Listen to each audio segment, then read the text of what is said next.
up, boxing fans? This is VJ with another episode of the Squadcast. And so, this weekend, Saturday night at the MGM Grand in Las Vegas, we have Adrien Broner versus Shawn Porter. Looks to be a great fight. I'm really happy this fight is being made. It's kind of funny that it's called the Battle of Ohio, though, and it's in Vegas. But that's another story. But anyways, so this is our prediction video for that fight. And this is a really interesting fight. The reason I say that is because you have one guy who's more of a pure boxer in Adrien Broner. He does have some power, but he's more of a pure boxer. Versus Shawn Porter, who's an aggressive, come at you, throws a bunch of punches type guy. And this fight really is a true 50-50 in my opinion. It could end a lot of ways. So I guess we'll start with going over a little bit about Adrien Broner. He's 30-1. His one loss was to Marcos Maidana, and he's coming off a win in which he looked really impressive against Shawn Molina Jr. It's not saying much to Shawn Molina Jr., but he looked good. He won pretty much every round, dominated the fight, and showed that he's still a solid fighter. And the thing about Broner is he has great boxing skills, alright? So he's a good boxer. But I feel like we kind of hyped him up a lot up to the Maidana fight, and then he got exposed a little bit. They're like, okay, he's pretty good, but he's not great, and we hyped him up to be great. And a seasoned veteran in Maidana showed him, really welcomed him up to welterweight, which is, this fight's at 144, so it's in between welter and light welter.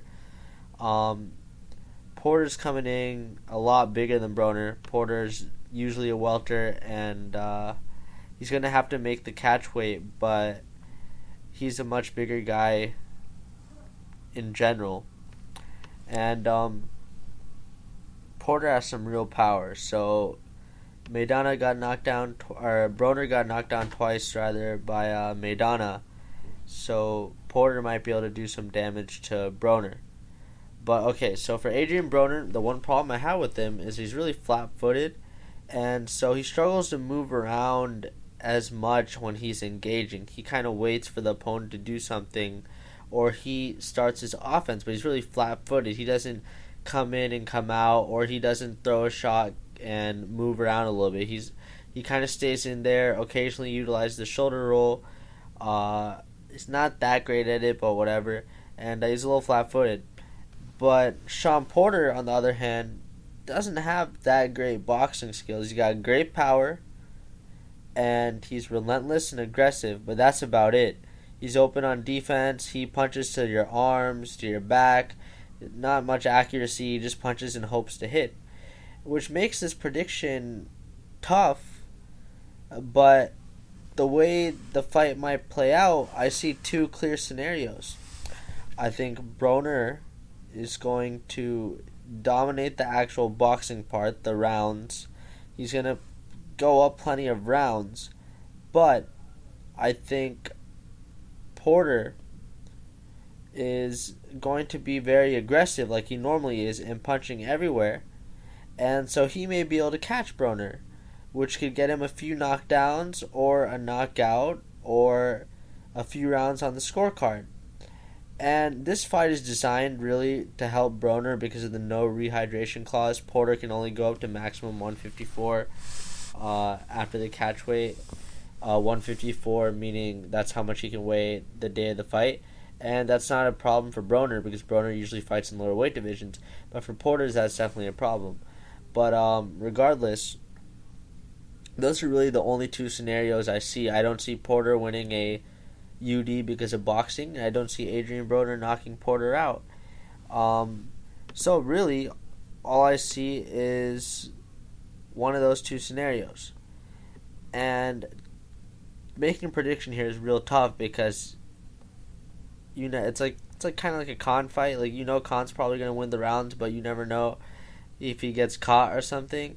And so the same thing with this fight. But I'm going to have to pick the boxing skills over the wild card power here and take Adrien Broner.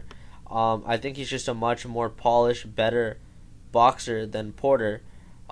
He can definitely dominate the ring, dominate rounds, and he's just a better fighter. The problem is he's just got to make sure he doesn't get caught, doesn't get too flat-footed, and can weather Porter's strong attack. I mean, it's not accurate, but he throws a lot of punches, and we saw Broner had problems with that against Maidana. But the reason I'm picking Broner this time around is because he's seen what Maidana can do. And Porter, I don't think he's on the same level as Maidana in terms of boxing ability, maybe power and aggressiveness, but not boxing ability. And so Broner's seen what Maidana can do. He's definitely learned from that fight.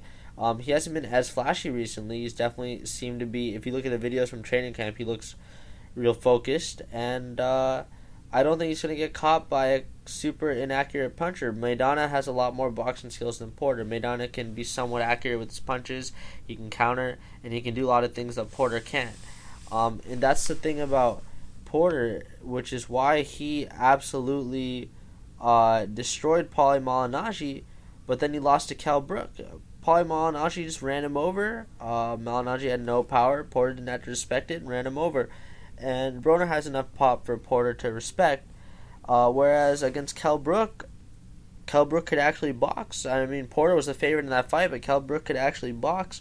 And he stopped Porter from coming forward. Porter came forward, got in a clinch, missed his shot, hit Kell Brook on the shoulder, and Kell Brook was able just to outbox him soundly for the whole night.